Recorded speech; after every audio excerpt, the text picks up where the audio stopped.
Police اہلکاروں نے بڑی مشکل سے میرے ہاتھوں سے انسپکٹر کا گلا چھڑوایا تھا۔ اہلکاروں نے مجھے دیوار کے ساتھ لگا دیا۔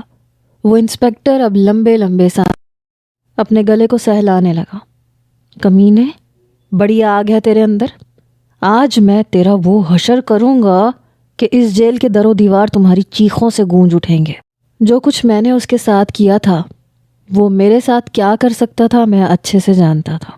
انسپکٹر نے اپنی پینٹ کی بیلٹ نکالی اور پوری قوت سے میرے سینے اور پیٹ پہ مارنے لگا۔ مجھے لگا میری چمڑی اتر جائے گی۔ میں بری طرح مچلا تھا۔ میرے دونوں بازوؤں کو اہلکاروں نے مضبوطی سے پکڑ رکھا تھا۔ میں چیخ رہا تھا، چلا رہا تھا، مگر اس انسپکٹر کا ہاتھ نہیں رکا۔ سچ مچ اس وقت میری چیخیں اس رات کے اندھیرے میں پوری جیل میں گونج رہی تھیں۔ میرے وجود سے اب خون رسنے لگا تھا۔ انسپکٹر خود بھی شاید مار مار کے تھک چکا تھا، پسینے سے شرابور ہوا تھا، بری طرح سے ہانپ رہا تھا۔ میں بالکل نڈھال ہو چکا تھا۔ جیسے ہی اہلکاروں نے مجھے چھوڑا میں اوندھے منہ زمین پہ گرا۔ اتنی ہمت نہیں تھی کہ اٹھ سکتا۔ میرے پورے وجود میں شدت سے جلن ہو رہی تھی، اتنی شدت سے کہ تڑپنے پہ مجبور کر دے۔ انسپکٹر اپنے اہلکاروں سے کہنے لگا، نمک لے کے آؤ، آج اس عاشق کے عشق کا بخار میں اتار کے چھوڑوں گا۔ میرے زخموں پہ جب اس نے نمک پوشی کی تو میں تڑپ اٹھا تھا۔ وہ رات میرے لیے بہت اذیت ناک تھی۔ 3 گھنٹے اپنا بدلہ لینے کے بعد وہ انسپکٹر جیل سے نکل کر گیا تھا۔ میں بے حال زمین پہ لیٹا ہوا تھا۔ پہلی بار اپنے منہ سے اپنے لیے موت مانگی تھی۔ اتنی اذیت سہی تھی کہ لگ رہا تھا کہ جان نکلے گی تو شاید اس اذیت سے راحت مل جائے۔ پوری رات تڑپ کے گزری تھی۔ اگلے دن کی شام تک میں بے حال رہا، پانی پانی پکارتا رہا۔ میرا حلق خشک ہو چکا تھا، مگر کسی نے پانی کا ایک گھونٹ تک میرے منہ میں نہیں ڈالا تھا۔ شام کو مجھے لگا جیسے کوئی جیل میں داخل ہوا ہے۔ پانی، اللہ کے واسطے کوئی مجھے پانی پلا دو۔ بند آنکھوں سے میں نے التجا کی جب میرے پیٹ پہ ایک زوردار جوتے کی ضرب لگی۔ میں دوہرا ہوا۔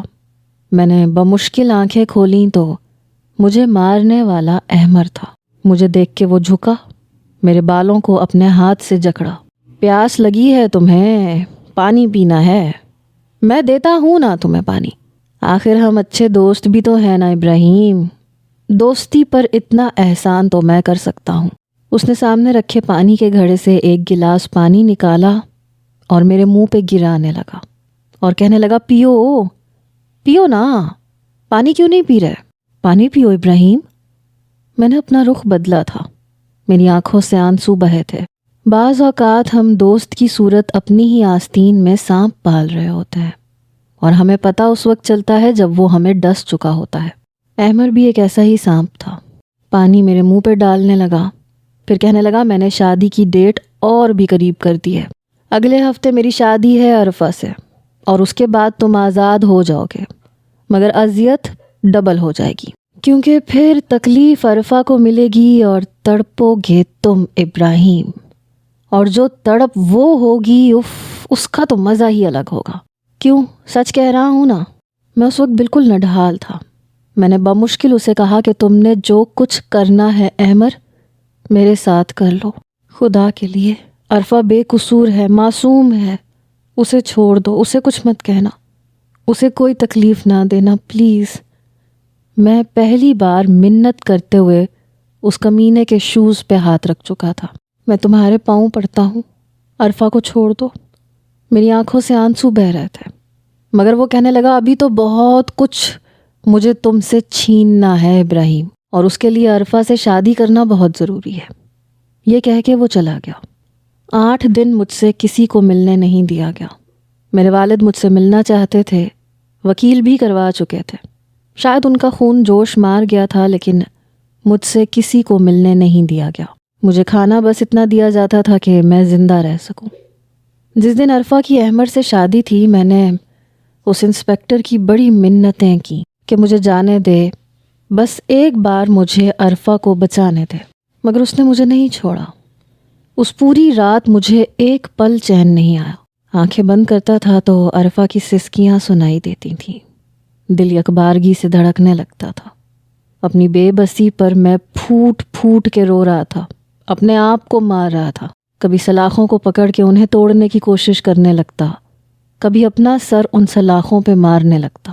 میری وجہ سے آج کی رات عرفہ کی اذیت ناک بن رہی تھی۔ میری تکلیف کا آپ شاید اندازہ لگا ہی نہیں سکتے۔ میرے سر کو کچھ ہونے لگا تھا، لگ رہا تھا میرا دماغ پھٹ جائے گا۔ میں دونوں ہاتھوں سے اپنا سر جکڑے ہوئے تھا، شدت سے میں چلانے لگا تھا۔ میرے سر میں ایسا درد ہوا کہ میں ہوش کی دنیا سے غافل ہو گیا۔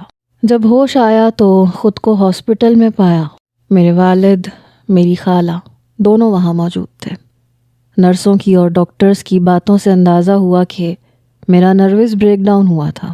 شاید عرفہ کی شادی کا سوچ کے اور اس کے ساتھ بیتے ہوئے لمحات کو سوچ کے میرا دماغ اس چیز کو برداشت نہیں کر پایا۔ شاید مجھے 3-4 دن بعد ہوش آیا تھا۔ اپنا آپ بہت زیادہ کمزور سا محسوس ہو رہا تھا، جوڑ دکھ رہا تھا۔ سب سے زیادہ تکلیف دل میں اٹھ رہی تھی۔ میرے والد میرے پاس آئے، کہنے لگے تمہارے ساتھ اتنا ظلم ہو گیا۔ بے شک مجھے تم پہ غصہ تھا، لیکن میں تمہاری ضمانت کروانے کے لیے آیا تھا، مگر مجھے تم سے ملنے نہیں دیا گیا۔ میرے وکیل کو اندر نہیں جانے دیا گیا۔ میں نے کوئی جواب نہیں دیا۔ میرے تو جیسے سارے سوال جواب ختم ہو چکے تھے۔ جسے بچانا چاہتا تھا اسے تو میں بچا ہی نہیں پایا۔ مجھے جیل سے نکلنے کی جس بات کی جلدی تھی وہ کام تو ہو چکا تھا۔ کاش میرا باپ میری بات سن لیتا، کاش اس وقت میری مدد کرتا جب مجھے مدد کی ضرورت تھی۔ میں چھت پہ چلتے ہوئے پنکھے کو دیکھے جا رہا تھا۔ میرے والد میری فولڈنگ بیڈ کے پاس کرسی پہ بیٹھے تھے۔ خالہ کچھ فاصلے پہ کھڑی تھیں لیکن رو رہی تھیں۔ پتہ نہیں سچ مچ رو رہی تھیں یا میرے باپ کو دکھانے کے لیے، لیکن میں نے کسی کی بات کا کوئی جواب نہیں دیا۔ میرے والد نے میرا ہاتھ اپنے دونوں ہاتھوں میں لے لیا۔ ابراہیم، چپ کیوں ہوں بیٹا؟ میں نے اپنا ہاتھ ان کے ہاتھوں سے چھڑوایا۔ آپ نے مجھے برباد کر دیا۔ آپ نے مجھے کہیں کا نہیں چھوڑا ڈیڈ۔ کاش آپ ایک بار میری بات سن لیتے، بس ایک بار میری بات سن لیتے تو شاید عرفہ کی زندگی برباد ہونے سے بچ جاتی۔ میری آنکھوں کے کناروں سے آنسو نکل کر تکیا بھگو رہے تھے۔ میرے والد کہنے لگے سکندر نے اپنی مرضی سے اس کا رشتہ طے کیا تھا، عرفہ کی مرضی شامل تھی۔ تم قصوروار کہاں سے ہو گئے؟ نہ تو وہ لڑکی اتنی معصوم ہے کہ اپنے لیے صحیح فیصلہ نہ کر سکے، اور نہ ہی اس کا باپ بے وقوف ہے، اور انہوں نے جو کچھ کیا ہے اپنی مرضی سے کیا ہے۔ چھوڑو، بس اپنی زندگی کی طرف واپس آؤ۔ یہ قصہ ختم ہو چکا ہے۔ میرا دل چاہا میں اپنے آپ کو بھی ختم کر لوں۔ اب تو کیس ختم ہونا ہی تھا، کیونکہ میری سزا کا اختتام عرفہ کی سزا کے شروع ہونے پہ ہی ختم ہونا تھا۔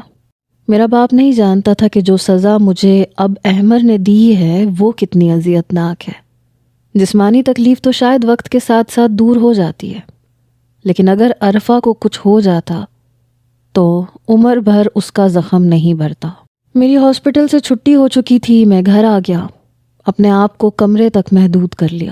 کئی بار میرے والد میرے پاس آ کر بیٹھ جاتے، کہتے چپ کیوں رہنے لگے ہو، بات کیوں نہیں کرتے؟ میرے پاس کرنے کے لیے کوئی بات تھی ہی نہیں۔ میں کیا بات کرتا، کیا کہتا؟ کہنے لگے آفس آ جایا کرو، اپنے دوستوں میں چلے جایا کرو۔ میں نے کہا میرا دل مر چکا ہے، مجھے اب نہ تو زندگی سے کوئی لگاؤ رہا ہے اور نہ اس دنیا سے۔ میرے والد کہنے لگے ایک لڑکی پہ زندگی ختم نہیں ہو جاتی۔ میں چلایا تھا، میں نے کہا میری زندگی اسی ایک لڑکی پہ ختم ہو چکی، وہ میری وجہ سے کس اذیت میں ہے آپ سوچ بھی نہیں سکتے، آپ کو اندازہ بھی نہیں ہے۔ اس کی سسکیاں مجھے رات کو اپنے کانوں میں سنائی دیتی ہیں، اور مجھے لگتا ہے اس بار میرا دماغ نہیں میرا دل بھی پھٹ جائے گا۔ آپ کو اندازہ ہی نہیں ہے وہ کیا سہ رہی ہے۔ میں جانتا ہوں کہ احمر اس کے ساتھ کیا کر رہا ہے۔ اس نے بتایا تھا مجھے کیا کیا کرے گا اس کے ساتھ۔ ڈیڈ، آپ نے اسے نہیں بچایا، آپ نے اس لڑکی کو جیتے جی جہنم میں دھکیل دیا۔ وہ اور اس کا باپ نہیں جانتے تھے، میں آپ کو بتا چکا تھا۔ ایک بار تو میری بات کا اعتبار کرتے، میں آپ کا سگا بیٹا تھا، ایک بار تو مجھ پہ بھروسہ کرتے۔ مجھے اپنے کیس ختم ہونے کی ذرا خوشی نہیں ہے، یہ اس وقت ہوتی جب آپ مجھے وقت پر رہا کروا لیتے۔ میں بس ایک بار اس لڑکی کو بچا لیتا، بے شک وہ مجھ سے شادی نہ کرتی، لیکن احمر سے بچ جاتی۔ میں اپنے باپ کے سامنے رونے لگا، کمزور پڑ چکا تھا۔ 10-15 دن کے بعد میں نے آفس جانا شروع کر دیا، لیکن دوستوں میں جانا ختم کر چکا تھا کیونکہ میرے والد بیمار رہنے لگے تھے، کام پہ اتنا وقت نہیں دے سکتے تھے۔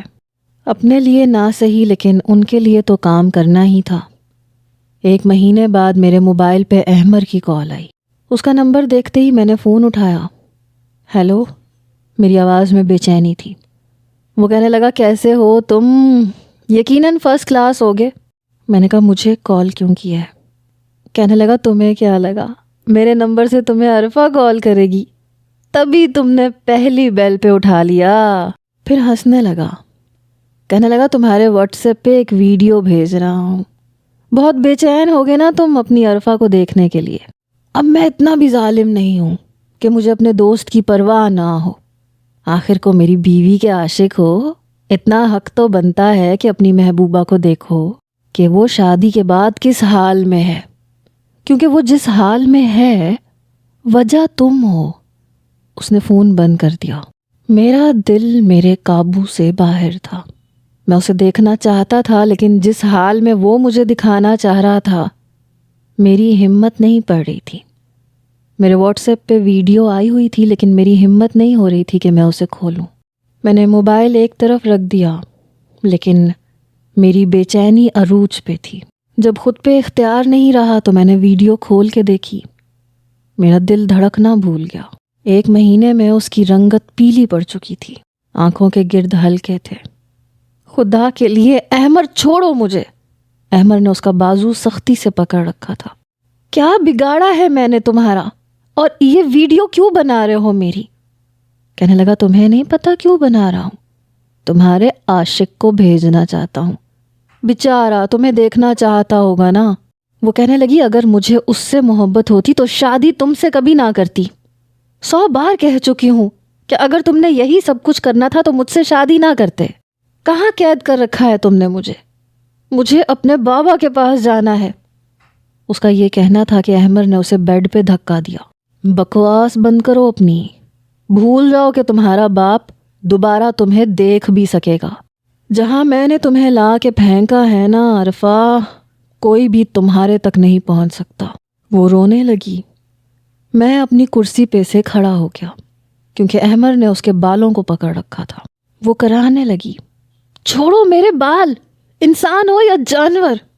وہ سسکیاں لے رہی تھی اور میرا جی چاہا میں احمر کو جان سے مار ڈالوں۔ میں نے موبائل ٹیبل پہ پٹخ کے پھینک دیا۔ تبھی دوبارہ سے احمر کی کال آئی۔ میں نے فون اٹھایا۔ میں نے کہا شرم نہیں آتی ایک کمزور عورت پہ ہاتھ اٹھاتے ہوئے؟ تکلیف کیا ہے تمہیں؟ کیوں اس معصوم سے بدلہ لے رہے ہو؟ کہنے لگا شٹ اپ، اگلی بات سنو۔ تم چاہتے ہو نا میں اسے کچھ نہ کہوں تو وہ کرو جو میں کہہ رہا ہوں۔ میں نے کہا کیا مطلب ہے تمہارا؟ کہنے لگا عرفہ کا سکون تمہارے ہاتھ میں ہے ابراہیم۔ میں نے ایک پروجیکٹ لیا ہے جس پہ کام تم کرو گے۔ میں نے کہا میں سمجھا نہیں۔ کہنے لگا کام تم کرو گے، شہرت میں پاؤں گا۔ جو کچھ تم آج تک مجھ سے چھینتے ہوئے آئے ہو وہ سب کچھ مجھے واپس بھی تو چاہیے۔ مجھے تمہاری شہرت چاہیے۔ نقشہ میں عرفہ سے بنوا چکا ہوں، کام تم کرو گے، پیسہ اور شہرت مجھے ملے گی۔ میں خوش تو عرفہ خوش، عرفہ خوش تو تم خوش۔ کیوں، سمجھ میں آیا نا؟ میں نے کہا ٹھیک ہے، اگر تم وعدہ کرو کہ تم اسے کچھ نہیں کہو گے تو میں وہ سب کچھ کروں گا جو تم چاہتے ہو۔ کہنے لگا سنا تھا دیو کی جان طوطے میں ہوتی ہے، بچپن میں کہانی سنی تھی، لیکن یقین نہیں آ رہا تھا کہ اتنا بڑا دیو ایسے تڑپانے پہ کیسے تڑپ سکتا ہے، لیکن اب سمجھ میں آ رہا ہے۔ تمہیں دیکھ کے یقین ہو گیا ہے اس کہانی پہ۔ پھر ہنسنے لگا، فون بند کر دیا۔ 2 گھنٹے کے بعد ریسیپشنسٹ کی مجھے انٹر کام پہ کال آئی۔ کہنے لگی سر، احمر سر آپ سے ملنا چاہتے ہیں۔ سب جانتے تھے کہ میں جیل میں کس کی وجہ سے گیا تھا۔ وہ کہنے لگی سر میں نے بہت منع کیا ہے، گارڈز نے بھی انہیں کہا ہے کہ باہر نکل جاؤ ورنہ ہم چھوڑیں گے نہیں، لیکن وہ کہہ رہے ہیں کہ پہلے اپنے مالک سے پوچھ لو، وہ کہے گا تو میں واپس چلا جاؤں گا کیونکہ اس نے مجھے بلایا ہے۔ میں کیا جواب دیتا؟ میں نے کہا ہاں میں نے ہی بلایا ہے، بھیج دو اسے کمرے میں۔ کچھ دیر بعد وہ میرے سامنے بیٹھا تھا، نہ اس نے دروازے پہ دستک دی نہ اجازت مانگی۔ حالانکہ جب وہ میرا دوست تھا تب بھی میرے آفس میں میرے کمرے میں آنے سے پہلے دروازے پہ دستک دیتا تھا، اجازت طلب کرتا تھا، کیونکہ میرے کچھ رولز تھے۔ کام کے وقت میں دوستی کو بیچ میں نہیں لاتا تھا، میں کہتا تھا کہ میرے رولز کو فالو کیا جائے۔ اندر آ کے بھی وہ کرسی کھینچ کے سامنے بیٹھ گیا، پھر ایک فائل میرے سامنے پھینکی۔ اس میں نقشہ موجود ہے اور باقی کی ساری ڈیٹیلز بھی ہیں۔ میں نے فائل دیکھی، میں نے کہا میں بنا دوں گا۔ کہنے لگا اسے بہت اچھے طریقے سے بنانا ہے، کوئی شکایت نہ ملے، کیونکہ کوئی شکایت مجھے ملے گی تو تکلیف عرفہ کو اٹھانی پڑے گی۔ میں نے کہا بول دیا نا تم سے۔ میرا لہجہ بلند ہوا تھا۔ کہنے لگا آواز نیچے، اونچی آواز میں بات سننے کی عادت نہیں ہے۔ ویسے اس معاملے میں تم دونوں ہی بڑے ہٹ دھرم ہو، وہ بھی اس بات پہ بہت مار کھاتی ہے مجھ سے، اپنا لہجہ نیچے نہیں رکھتی۔ میں اپنی مٹھیاں بھینچے اسے دیکھ رہا تھا۔ کہنے لگا پیسہ بھی تم لگاؤ گے۔ میں نے اسے حیرت سے دیکھا۔ میں نے کہا کیا مطلب ہے تمہارا؟ میرے پیسے میرے والد کے پاس ہوتے ہیں، مجھے انہیں پیسوں کا حساب دینا ہوتا ہے۔ وہ پوچھیں گے کہ اتنی بڑی رقم کہاں گئی تو کیا کہوں گا میں؟ وہ کہنے لگا یہ تمہارا مسئلہ ہے، دیکھو نا عرفہ بھی تو تمہاری ہی ہے نا، اسے تکلیف پہنچے گی تو تکلیف تو تمہیں بھی پہنچے گی نا۔ یا تو عرفہ کے بارے میں سوچ لو یا پھر اپنے پیسے کو دیکھ لو۔ اب جس کی تمہاری نظر میں زیادہ اہمیت ہے تم اسی کو ہی دیکھو گے۔ میں نے کوئی جواب نہیں دیا، وہ اٹھ کے جا چکا تھا۔ میں نے اس کے پروجیکٹ پہ کام شروع کر دیا۔ انہی دنوں مجھے اپنے پروجیکٹ پہ بھی کام کرنا تھا، میرے پاس بالکل فرصت نہیں تھی۔ اس کا پہلا پروجیکٹ بہت کامیاب گیا تھا اور میں نے جان بوجھ کر اپنا پروجیکٹ اس کے پروجیکٹ سے کمتر ہی بنایا تھا۔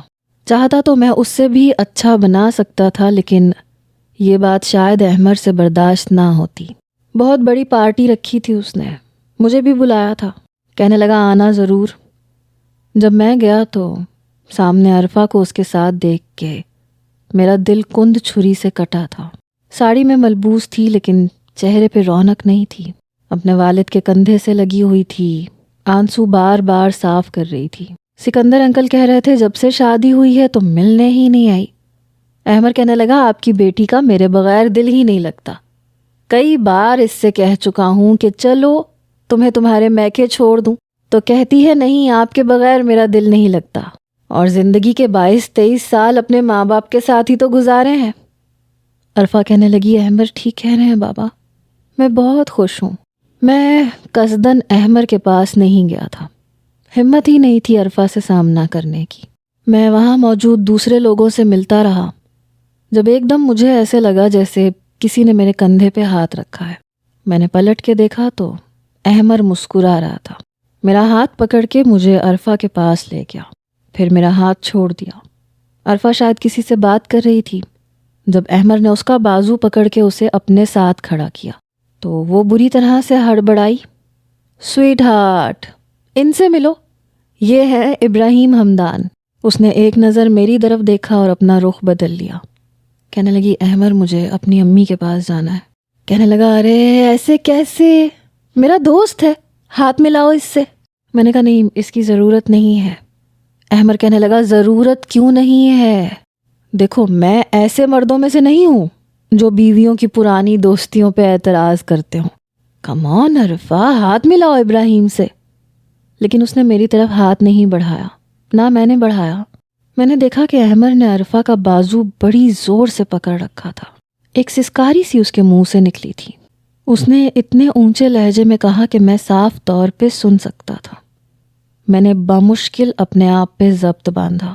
میں نے کہا میں ہاتھ نہیں ملانا چاہتا اور میری عرفہ سے کوئی بھی دوستی نہیں ہے، یہاں پہ میں تمہارے بلانے پہ آیا ہوں۔ وہ کہنے لگا میں جانتا ہوں تم یہاں کیوں آئے ہو۔ پھر عرفہ سے کہنے لگا چلو اسے ابراہیم نہ سمجھو، سالار سمجھ لو، سالار سے تو اچھی دوستی تھی نا تمہاری، سمجھو یہ وہی ہے، بلکہ سمجھنا کیا ہے 100% وہی ہے۔ میں وہاں سے جانے لگا تو احمر نے میرا ہاتھ پکڑا۔ دیکھو تم چاہو تو میری بیوی کے ساتھ کپل ڈانس بھی کر سکتے ہو، مجھے برا نہیں لگے گا۔ میں نے کہا بس بھی کر دو، ہر چیز کی حد ہوتی ہے احمر، تمہاری عزت ہے وہ، بہتر ہے کہ اسے وہ مقام دو جو وہ ڈیزرو کرتی ہے. اگر اسے اپنایا ہے تو پھر اسے بیوی ہونے کا احترام بھی دو. یہ کہہ کے میں وہاں سے باہر نکل گیا. اپنی گاڑی میں بیٹھ کے واپس اپنے گھر آ گیا. رات کے 3 بجے احمر کے نمبر سے مجھے کال آ رہی تھی. میں حیران ہوا. شاید کوئی دوسرا پروجیکٹ مجھ سے کروانا چاہتا تھا. میں نے فون اٹھایا تو سسکیوں کی آواز آ رہی تھی. میں فوراً سے اٹھ کے بیٹھا. عرفہ؟ کہنے لگی خدا کے لیے ابراہیم مجھے بچا لو. یہ شخص پاگل ہے، یہ ذہنی مریض ہے، مجھے جان سے مار ڈالے گا. میں تمہاری احسان مند رہوں گی. بہت دھیرے دھیرے بات کر رہی تھی. میں نے کہا تم اپنی لوکیشن مجھے سینڈ کر سکتی ہو؟ کہنے لگی میری آنکھوں پہ پٹی باندھ دیتا ہے، میں نہیں جانتی مجھے اس نے کہاں لا کے پھینکا ہے. میں کچھ بھی نہیں جانتی. مجھے نہیں پتا یہ مجھے کس چیز کی سزا دے رہا ہے. ایک بار مجھے اس کے چنگل سے نکال دو. پھر جلدی سے اس نے فون بند کر دیا. میں نے دوبارہ فون نہیں کیا کیونکہ پتہ نہیں فون کون اٹھاتا، لیکن میں بے چین سا ہو گیا تھا. 2 دن کے بعد احمر پھر میرے آفس میں آیا. مجھ سے کہنے لگا کہ نئے پروجیکٹ پہ کام کر کے دو. میں نے کوئی اعتراض نہیں کیا، حالانکہ میرے والد بار بار پوچھ رہے تھے کہ تم کروڑوں کی رقم کہاں لگا رہے ہو. میں نے کہا کسی نے ادھار لیے ہیں، واپس مل جائیں گے، کیونکہ پروجیکٹ کی کامیابی کے بعد میری رقم احمر مجھے واپس کر دیتا تھا اور نفع اور عزت اور شہرت سب اپنے پاس رکھ لیتا تھا. اگر میں اس کا پیچھا خود کرتا تو یقیناً وہ ہوشیار ہو جاتا، کیونکہ میری طرف سے وہ کبھی بھی غفلت نہیں برت سکتا تھا. میں نے ایک لڑکے کو احمر کے پیچھے لگا دیا. وہ کہاں جاتا ہے، کہاں سے آتا ہے، پل پل کی رپورٹ مجھے مل رہی تھی. 3 دن کے بعد اس نے مجھے شہر سے بہت دور کی ایک لوکیشن سینڈ کی، جہاں وہ رات کے 1:30 بجے گیا تھا. چھوٹا سا گھر تھا جس کے باہر تالا لگا ہوا تھا. میں نے کہا ٹھیک ہے. اگلے روز اسی نوجوان نے مجھے کہا کہ اس وقت احمر اپنے آفس میں ہے. میرے لیے موقع اچھا تھا. میں جلدی سے اسی لوکیشن پر گیا. یہ ایک چھوٹا سا گھر تھا، اس کے باہر تالا لگا ہوا تھا اور آس پاس کوئی آبادی نہیں تھی. میں دیوار پھلانگ کے اندر داخل ہوا. اندر کا گھر بھی بالکل بند تھا. مجھے سمجھ نہیں آ رہا تھا کہ ایک گھر کے اندر داخل کیسے ہوں. وہ شاید 2 کمرے کا چھوٹا سا گھر تھا. تبھی سامنے بڑے سے شیشے کے اندر مجھے عرفہ نظر آئی. میں فوراً سے اس کھڑکی کے پاس گیا. کھڑکی کو کھٹکھٹایا تو عرفہ جو اپنے آنسو صاف کر رہی تھی اس نے میری طرف دیکھا. لیکن جیسے ہی وہ بیڈ سے اٹھی اس کے پاؤں پہ زنجیر بندھی ہوئی تھی اور دوسری زنجیر دیوار کے اندر تھی. وہ اپنی مرضی سے چل پھر بھی نہیں سکتی تھی. اس کے برابر میں ایک ٹیبل تھا جہاں پانی کا جگ اور کھانے پینے کی چیزیں تھیں. یہ دیکھ کے مجھے حیرت کا جھٹکا لگا تھا. وہ بیڈ سے اٹھ کے کہیں آ جا نہیں سکتی تھی. وہ شخص واقعی پاگل تھا. کیوں قید کر رکھا تھا اس نے اسے؟ گھر کے باہر تالا، پورا گھر بند، لیکن پھر بھی اسے اتنی انسیکیورٹی تھی. میں نے شیشہ کھولنے کی بہت کوشش کی. وہ بھی اپنا ہاتھ زنجیر سے آزاد کروانے کی کوشش کر رہی تھی، لیکن ناکام تھی. اس کی آواز مجھ تک پہنچ رہی تھی. ابراہیم پلیز مجھے بچا لو، یہ شخص پاگل ہے، یہ روزانہ مجھے قید کر کے جاتا ہے. اس سے پہلے کہ میں شیشہ توڑتا اس نے مجھے انکار کیا. کہنے لگی نہیں شیشہ مت توڑنا پلیز. میں نے کہا میں شیشہ نہیں توڑ رہا، تم میری فکر نہ کرو. وہ رو رہی تھی. میں یہی سوچ رہا تھا کہ مجھے اگلا رد عمل ایسا کیا کرنا چاہیے کہ جس سے میں عرفہ کو بچا سکوں. میں پورے گھر کا جائزہ لینے لگا کہ شاید کوئی ایسا روشن دان ہو یا کوئی ایسی کھڑکی ہو جہاں سے میں اندر جا سکوں، لیکن سب کچھ بند تھا. شاید مجھے یہ سب کچھ دیکھتے ہوئے آدھا گھنٹہ لگا تھا جب ایک گاڑی بڑی تیز رفتاری سے گھر کے باہر کھڑی ہوئی. میں فوراً سے پیچھے کی جانب چھپ گیا کیونکہ میری گاڑی ابھی بھی باہر کھڑی تھی. گھر کا تالا کھلا اور احمر بڑے غصے سے اندر داخل ہوا. میں حیران تھا کہ یہ کیسے آ گیا. کہنے لگا تم جہاں بھی ہو میرے سامنے آ جاؤ ابراہیم. میں نے گھر میں کیمرے لگا رکھے ہیں، میں تمہیں دیکھ چکا ہوں. بہت شوق ہے تمہیں میری غیر موجودگی میں اپنی محبوبہ سے ملنے کا. آج دیکھو تم، میں تمہارے سامنے اس کا کیا حال کرتا ہوں. سامنے آؤ. لیکن میں اس کے سامنے نہیں آیا. اس نے لاؤنج کا دروازہ چابی سے کھولا اور اندر چلا گیا. شاید بہت غصے میں تھا اس لیے دروازہ لاک کرنا بھول گیا. وہ کمرے میں جا چکا تھا. اندر سے اس کے چیخنے کی آوازیں آ رہی تھیں. یہ ابراہیم یہاں کیسے پہنچا؟ بتا مجھے۔ میں تمہیں چھوڑوں گا نہیں۔ میں لاؤنج کے اندر داخل ہو چکا تھا، دروازہ بند کیا، کنڈی میں نے بھی نہیں لگائی تھی۔ میں جانتا تھا کہ اس وقت وہ پاگل ہو چکا ہے۔ اندر آتے ہی میں نے دھیرے سے کمرے کا دروازہ کھولا۔ وہ عرفہ کا گلا دبا رہا تھا۔ وہ اپنے دونوں ہاتھوں سے اس کا ہاتھ پیچھے کرنے کی کوشش کر رہی تھی۔ چھوڑو مجھے، بامشکل ہی اس کی آواز حلق سے نکل رہی تھی۔ میں تمہیں زندہ نہیں چھوڑوں گا، جان سے مار ڈالوں گا۔ تم نے اسے اس گھر کا پتہ دیا ہوگا۔ تبھی میں نے بڑی آہستگی سے احمر کے پیچھے جا کر احمر کے گلے پہ اپنا بازو اس طریقے سے ڈالا کہ میرا ہاتھ اس کے گلے کا پھندا بن گیا۔ میں نے زور سے دبوچا تو اس نے عرفہ کے گلے سے اپنے ہاتھ چھوڑے۔ انگلیاں عرفہ کے گلے میں چھپ چکی تھیں۔ وہ بری طرح سے ہانپ رہی تھی، بمشکل سانس لے رہی تھی۔ میں نے کہا شرم نہیں آتی تمہیں کمزور عورت پہ ہاتھ ڈالتے ہوئے؟ تم نے کیا سمجھا تھا ابراہیم چپ کر کے بیٹھا رہے گا اور تم جو چاہو گے کرتے چلے جاؤ گے؟ کہا تھا نا تم سے، مجھ سے جو چاہے بدلہ لے لو، عرفہ کو کچھ مت کہنا، لیکن تم باز نہیں آئے۔ وہ اپنے دونوں ہاتھوں سے میرا بازو اپنے گلے سے پیچھے کرنے کی کوشش کر رہا تھا۔ میں نے اسے زمین پہ پھینکا اور اس کے پیٹ پہ بیٹھ کے اسے بہت مارا، اتنا کہ وہ اٹھنے کے قابل نہیں رہا۔ عرفہ رو رہی تھی، کہہ رہی تھی اور مارو، یہ بہت برا انسان ہے۔ جب وہ بالکل بے بس ہو گیا اور اس کے ناک سے منہ سے خون نکلنے لگا، تب میں نے اسے چھوڑ دیا۔ اسے وہیں چھوڑ کے میں نے سب سے پہلے عرفہ کی زنجیروں کو کھولا، پھر ایک کرسی پہ میں نے احمر کو بٹھایا۔ انہی زنجیروں سے میں نے اسے لپیٹ دیا، باندھ دیا اسے۔ کہنے لگا ٹھیک نہیں کر رہے ہو تم، میں تمہیں چھوڑوں گا نہیں۔ اگر تم عرفہ کو لے کر کہیں گئے تو تم پہ کیس کر دوں گا۔ جانتے ہو نا کیا حال کیا تھا میرے دوست نے تمہارا؟ پانی کو بھی ترس رہے تھے تم، یاد ہے یا بھول گئے؟ میں نے کہا یاد ہے، لیکن اس بار تمہاری بیوی تم سے خود طلاق مانگے گی، تم جیسے کے ساتھ نہیں رہے گی۔ اس بات پہ وہ ہنسنے لگا، کہنے لگا جتنی بھی جائیداد عرفہ کے نام تھی وہ میں اس سے ویسے بھی اپنے نام کروا چکا ہوں۔ یہ میرے لیے ایک غیر ضروری چیز ہے اور استعمال شدہ چیزوں کی میرے نزدیک کوئی اوقات ہی نہیں ہے۔ اس کی اس بات نے میرے اندر جیسے آگ لگائی تھی۔ اس سے پہلے کہ میں اسے مارتا، عرفہ نے میرا بازو پکڑ لیا، کہنے لگی مجھے یہاں سے لے جاؤ، مجھے کچھ نہیں چاہیے، مجھے بس میرے باپ کے پاس چھوڑ دو۔ میں نے کہا ایسے کیسے چھوڑ دوں؟ جو کچھ اس نے تمہارے ساتھ کیا ہے میں اسے ایسے نہیں چھوڑ سکتا۔ میں باہر گیا تو عرفہ میرے پیچھے آ گئی۔ اپنی گاڑی کی ڈگی سے میں نے پیٹرول کی بوتل نکالی، جو اکثر میں رکھتا تھا کہ اگر راستے میں کہیں پیٹرول ختم ہو جائے تو مجھے مشکل پیش نہ آئے۔ میں نے وہ بوتل نکالی اور واپس گھر میں آنے لگا۔ عرفہ کہنے لگی یہ کیا کر رہے ہو؟ میں نے کہا اس نے جو کچھ تمہارے ساتھ کیا ہے میں اسے بخش نہیں سکتا۔ جب میں نے کمرے میں جا کے پیٹرول کی بوتل کھول کے احمر کی کرسی کے آس پاس اسے گرانا شروع کیا تو اس کی جان نکلی۔ ابراہیم یہ کیا کر رہے ہو؟ میں نے کہا بہت شوق ہے نا تمہیں ظلم اور زیادتی کرنے کا، مزہ تو آنا چاہیے، پتہ تو چلے تکلیف کیا ہوتی ہے۔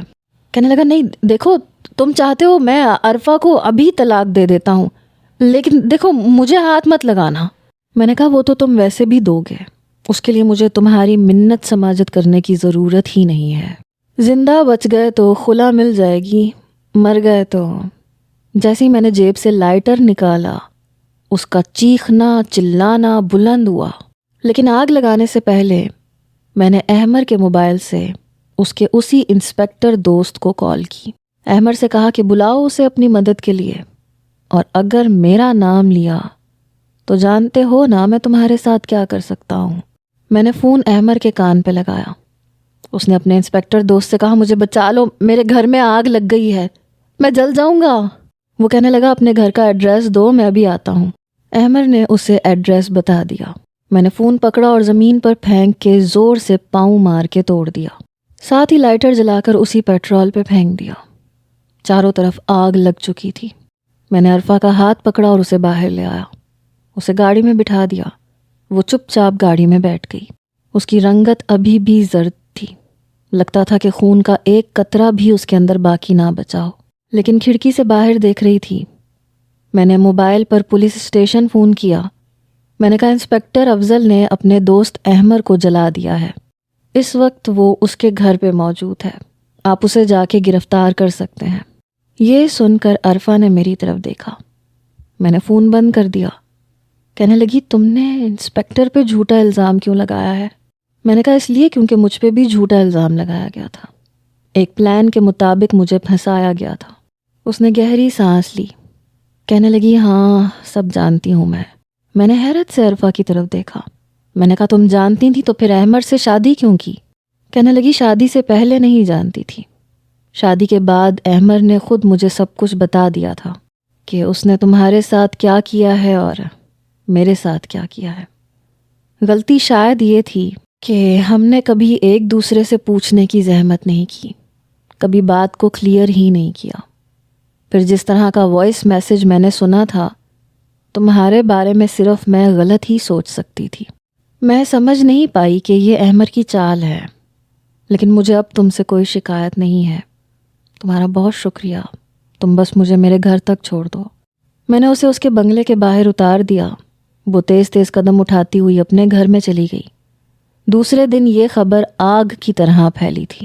انسپکٹر افضل نے احمد کو جلا کے مار ڈالا اور اب وہ جیل میں تھا۔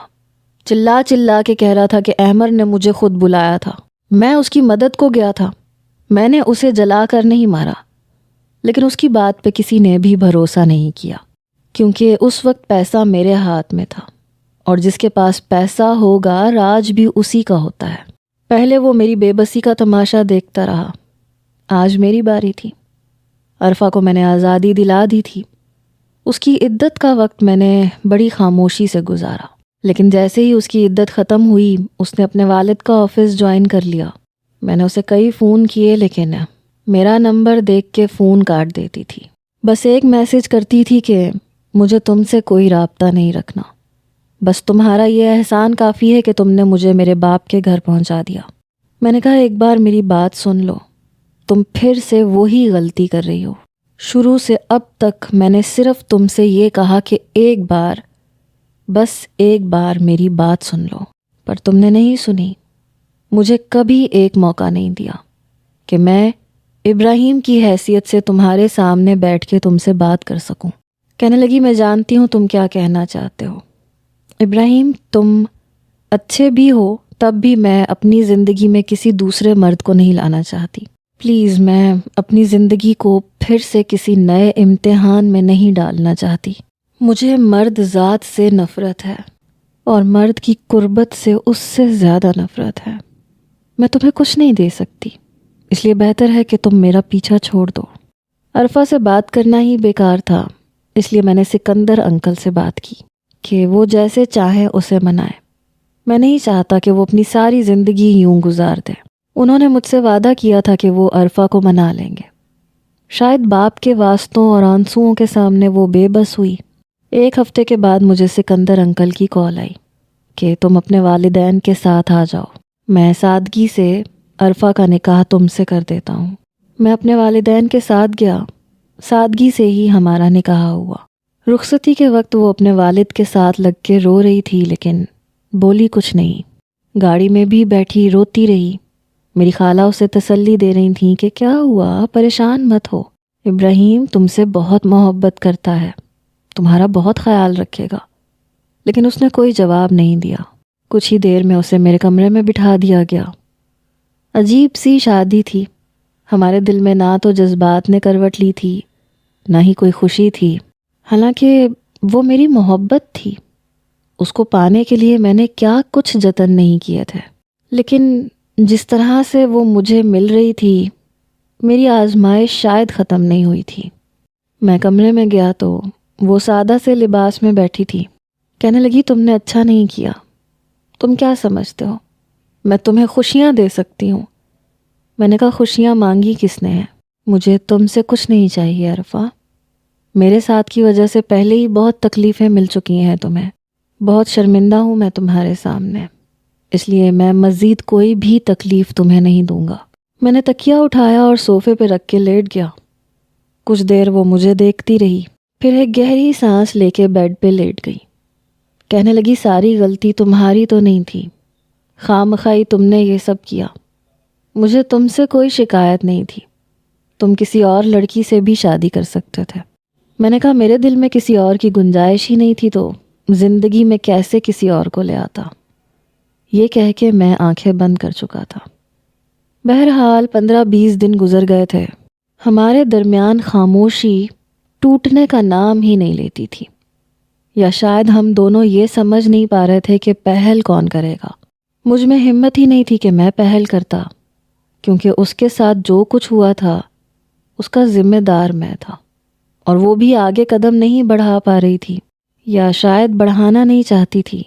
خاموشی سے وہ میرے کام کرتی تھی، میں اسی خاموشی سے اس کی ضروریات پوری کرتا تھا، پیسے اس کے ہاتھ میں رکھ دیتا تھا، وہ وہی پیسے دراز میں رکھ دیتی تھی، بار بار بس یہی کہتی تھی کہ مجھے کسی چیز کی ضرورت نہیں ہے۔ میری خالہ زبردستی اسے اپنے ساتھ شاپنگ پہ لے جاتی کہ شاپنگ کیا کرو، تیار ہوا کرو، لیکن وہ بس ٹالتی ہی رہتی تھی۔ میں بھی اسے نہیں کہتا تھا کہ میرے لیے تیار ہو، حالانکہ دل چاہتا تھا کہ اب یہ آزمائش ختم ہو جائے۔ آفس سے آتے ہی میں نہاتا ضرور تھا، یہ میری عادت تھی۔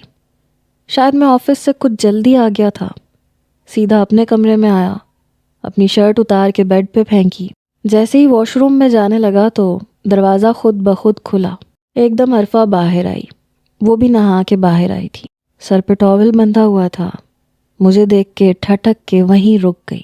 میں فوراً سے پیچھے ہٹ گیا، بیڈ پہ پھینکی ہوئی اپنی شرٹ دوبارہ سے پہن لی۔ سوری، مجھے نہیں پتا تھا کہ تم واش روم میں ہو، میں سمجھا کچن میں ہوگی۔ میں شرٹ کے بٹن بند کرنے لگا، کہنے لگی او ہو، یہ ٹائم تمہارے آنے کا نہیں ہے۔ جلدی سے اس نے الماری سے اپنا دوپٹہ نکالا اور خود پہ لے لیا، لیکن میں چاہ کے بھی اس سے نظریں نہیں ہٹا پا رہا تھا۔ اس کا نکھرا نکھرا روپ مجھے بڑی مشکل میں ڈال گیا تھا۔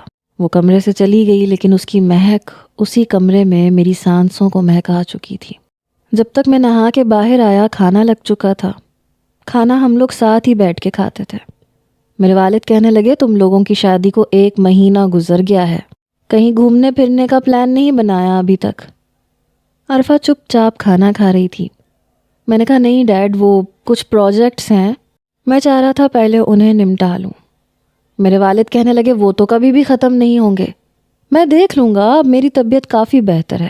پھر انہوں نے ایک پیکٹ میری طرف رکھا، کہنے لگے اس میں تم دونوں کی ٹکٹس ہیں، تم دونوں دبئی جا رہے ہو اور میں کوئی بھی بحث نہیں سنوں گا۔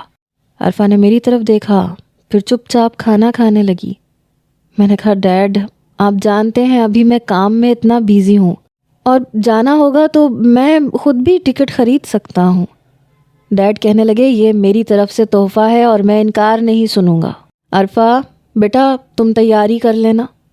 اس نے اس بات میں سر ہلایا۔ کمرے میں آتے ہی میں پتہ نہیں کیوں اسے وضاحتیں دینے لگا۔ عرفہ دیکھو میں واقعی نہیں جانتا تھا، یہ مت سمجھنا میں نے ڈیڈ سے کہا ہے۔ وہ کہنے لگی میں نے ایسا تو کچھ بھی نہیں سوچا، تم کیوں صفائیاں دے رہے ہو؟ اس کی بات پہ میں چپ ہو گیا۔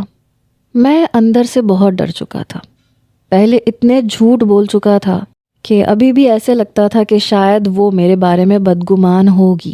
بڑے آرام سے وہ تیاری کر رہی تھی، اور میں حیران تھا کہ اس نے کوئی اختلاف نہیں کیا تھا۔ ہم لوگ دبئی جا چکے تھے۔ ہوٹل کا جو کمرہ میرے باپ نے بک کروایا تھا وہ کسی حسین خوابگاہ کی طرح سجایا گیا تھا۔ بہت خوبصورت پھولوں سے کمرہ سجا ہوا تھا۔ جتنا عرفہ حیران تھی اتنا میں بھی حیران تھا۔ دل کی بے چینی بڑھنے لگی، دل چاہا کہ آج سارے فاصلے ختم کر دوں، مگر پتہ نہیں کیوں میں اس کے سامنے بے بسی سی محسوس کرتا تھا۔ میں نے سگریٹ جلایا، منہ میں رکھا۔ پتہ نہیں ڈیڈ کو کیا مسئلہ ہے، کیا ضرورت تھی اتنا خرچہ کرنے کی؟ کمرے کا ماحول دیکھ کر صبر کا امتحان دینا مشکل لگ رہا تھا۔ کہنے لگی کیوں، کیا ہوا آپ کو؟ اتنا خوبصورت تو لگ رہا ہے۔ اس کی بات پہ میں نے حیرت سے اسے دیکھا تھا۔ کہا کچھ بھی نہیں۔ اس کی آنکھوں میں ویسا کوئی رنگ نہیں تھا جو میں دیکھنا چاہ رہا تھا۔ میں نے کہا ہاں، لیکن اس سجے کمرے کا کیا فائدہ ہے؟ میں اس کی طرف ہی دیکھ رہا تھا کہ شاید کوئی گرین سگنل نظر آ جائے، لیکن وہ نظریں چرا کے سامنے کے پردے ہٹا کے کھڑکی سے باہر دیکھنے لگی۔ میں نے گہری سانس لی، کوئی فائدہ نہیں تھا۔ میں نے کہا عرفہ اگر تمہیں یہ سب تکلیف دے رہا ہے تو میں ویٹر کو بلوا کے ہٹوا دوں؟ کہنے لگی میں نے تو ایسا کچھ نہیں کہا، ویسے بھی ہمیں ہوٹل پہنچتے ہوئے رات ہو چکی تھی۔ میں نے کہا کچھ کھانے کو منگواؤں تمہارے لیے؟ اس نے نفی میں سر ہلایا۔ بھوک تو مجھے بھی نہیں لگ رہی تھی۔ میں نے تکیہ اٹھایا اور صوفے پہ رکھ دیا، لیکن مصیبت یہ تھی کہ کمبل ایک تھا اور سردی بھی بہت تھی۔ میں نے کپڑے تبدیل کیے اور صوفے پہ لیٹ گیا۔ کہنے لگی وہ کمبل ایک ہے، تم صوفے پہ پریشان ہو جاؤ گے، اگر تم چاہو تو بیڈ پہ سو سکتے ہو، ویسے بھی میں بس ایک ہی سائیڈ پہ سوتی ہوں، میری عادت نہیں ہے پورے بیڈ پہ پھیل کے سونے کی، اور بیچ میں تکیے بھی رکھے جا سکتے ہیں، صوفے پہ ایسی سردی میں ٹھٹھرتے رہو گے۔ وہ جھجکتے ہوئے یہ کہہ رہی تھی۔ میں نے کہا ہاں یہ بات بھی ٹھیک ہے، ویسے بھی بیڈ پہ تکیوں کے علاوہ کافی کشنز بھی رکھے گئے تھے۔ میں نے تکیہ بیڈ پہ رکھا، کشن بیچ میں رکھ دیے، وہ بھی دوسری جانب جا کے لیٹ چکی تھی، البتہ کمبل ایک ہی تھا۔ جاگ وہ بھی رہی تھی، نیند مجھے بھی نہیں آ رہی تھی۔ کچھ دیر سوچنے کے بعد کہنے لگی تم سے ایک بات پوچھوں؟ میں نے کہا ہاں پوچھو۔ کہنے لگی کیا اس انسپیکٹر نے تمہیں بہت زیادہ مارا تھا؟ اس دن وہ تمہارے سینے پہ بیلٹوں کے نشان تھے، زخم تو بھر چکے تھے لیکن ابھی بھی میری کمر اور میرے سینے پہ انسپیکٹر افضل کی بیلٹوں کے نشان موجود تھے۔ میں نے کہا ہاں کمینے نے بہت مارا تھا۔ کہنے لگی مجھے احمر نے بتایا تھا کہ تمہارے عاشق نے آج بہت مار کھائی ہے، تمہاری تصویریں بھی دکھائی تھیں۔ یہ بات میرے لیے حیران کن تھی، شاید جب میں بے ہوش ہو چکا تھا تب میری تصویریں کھینچی گئی تھیں۔ پتہ نہیں کیوں مجھے لگا جیسے اس نے اپنی آنکھوں سے نمی کو صاف کیا۔ کہنے لگی کیا ابھی بھی درد ہوتا ہے؟ اس نے کروٹ میری جانب لی۔ میں جو سیدھا لیٹا ہوا تھا پنکھے کی طرف دیکھ رہا تھا، میں نے بھی کروٹ اس کی طرف لے لی، وہ میری طرف ہی دیکھ رہی تھی۔ میں نے کہا ہاں درد تو بہت ہوتا ہے، لیکن کسی کو ترس ہی نہیں آتا کہ کوئی مجھ پہ تھوڑی سی مہربانی ہی کر دے، اگر میرے زخموں پہ کوئی ہاتھ رکھ دے تو شاید کچھ قرار آ جائے۔ مجھ سے اب دوری برداشت نہیں ہو رہی تھی، پھر اتنا شکوہ تو کر سکتا تھا۔ اس نے بیچ میں رکھے کشن اٹھا کے ایک طرف رکھے اور میرے قریب آ کے لیٹ گئی، میرے سینے پر اپنا ہاتھ رکھ دیا۔ میں بالکل بے یقین تھا۔ میری شرٹ کے 2-3 بٹن کھولے، پہلے نشانات پہ ہاتھ پھیرنے لگی۔ بہت تکلیف اٹھائی ہے تم نے میرے لیے، تمہاری ممی نے بتایا تھا کہ تمہیں جیل میں بھی بس میرا خیال تھا، تم مجھے بچانا چاہتے تھے۔ اب سوچتی ہوں تو لگتا ہے کہ غلطی شاید میں نے ہی کر دی، تمہاری محبت کو ڈھونگ سمجھتی رہی۔ اس کی آواز میں نمی گھلی تھی، پھر اس نے میرے سینے پہ لگے زخموں پہ اپنے لب رکھ دیے۔ گرم گرم آنسو میرے سینے پہ گر رہے تھے۔ میں نے اسے اپنے ساتھ بھینچنے میں وقت نہیں لگایا تھا۔ پلیز عرفا رونا بند کرو۔ پھر میں نے خود کو روکا نہیں تھا، اس کے رخسار سے بہنے والے آنسوؤں کو میں نے اپنے رخساروں سے صاف کیا تھا۔ یقین نہیں آ رہا تھا کہ وہ مجھے معاف کر چکی ہے، بے خودی شاید ہم دونوں پہ ہی چھائی تھی۔ پھر جیسے ہی میں نے اس کی شرٹ کو کندھوں سے کچھ نیچے کیا، اس نے میری کلائی پکڑ لی۔ کہنے لگی پلیز اپنی آنکھیں بند کر لو۔ میں نے کہا کیوں، کیا ہے؟ کہنے لگی تم دیکھ نہیں پاؤ گے۔ میں نے اس کے کندھے سے ذرا سی قمیض نیچے کی اور میں کانپ کے رہ گیا۔ سگریٹ اس کے بازو سے بجھائی گئی تھی۔ میں فوراً اس سے پیچھے ہٹا۔ میں نے کہا عرفا یہ کیا ہے؟ وہ گہری سانس خارج کر کے کہنے لگی میں اسی لیے کہہ رہی تھی مجھ سے شادی مت کرو۔ وہ اٹھ کے بیٹھ گئی، اپنی قمیض درست کی، دونوں ہاتھوں سے چہرہ چھپا کے رونے لگی۔ اس شخص کی صفاکی کے جو نشان عرفا کے وجود پہ تھے، اگر وہ زندہ ہوتا تو شاید میرے ہاتھوں پھر سے مر جاتا۔ خود تو مر چکا تھا، لیکن جس اذیت میں وہ عرفا کو ڈال کر گیا تھا، پتہ نہیں کب اس کی گھائل روح سے اس تکلیف کو میں دور کر پاتا۔ میں نے اسے اپنے ساتھ لگا لیا۔ اگلے روز میں اسے ڈاکٹر کے پاس لے کے گیا۔ اس کے زخموں پہ دوا میں اپنے ہاتھوں سے لگاتا تھا اور وہ میرا ہاتھ بہت زور سے پکڑ کے آنکھیں مینچ لیتی تھی۔ جب تک اس کے زخم ٹھیک نہیں ہو گئے تھے میں اس کے پاس نہیں آیا تھا۔ دبئی میں ہم لوگ کئی روز رہتے رہے۔ وہ میرے کندھے پہ اکثر سر رکھ دیتی تھی۔ میرے ہاتھ کو اپنے دونوں ہاتھوں میں لے لیتی تھی۔ کچھ وقت لگا تھا، لیکن عرفہ کی مسکراہٹ کو میں واپس لانے میں کامیاب ہو گیا تھا۔ ہماری شادی کو 4 سال گزر گئے۔ ہماری بہت پیاری سی بیٹی ہے، لیکن ابھی بھی کبھی کبھی چائے پیتے ہوئے عرفہ نہ جانے کن سوچوں میں گم ہو جاتی ہے۔ ایک گہری ٹھنڈی آہ جب وہ بھرتی ہے تو تکلیف میرے سینے میں بھی اٹھتی ہے۔ تب دل سے ایک ہی دعا نکلتی ہے کہ محبت میں کبھی ایسی کڑی آزمائش کسی کو نہ دیکھنی پڑے جیسی اس نے دیکھی یا میں نے دیکھی۔ ہر کہانی کا اینڈ ہیپی نہیں ہوتا، اور ہر کہانی ایک جیسی بھی نہیں ہوتی۔ روزانہ میٹھا کھانے سے شوگر لیول بڑھ سکتا ہے، اس لیے کبھی کبھی کھٹا، میٹھا، کڑوا، مرچ مسالے والا سب کچھ کھانا چاہیے۔ کیا خیال ہے آپ لوگوں کا؟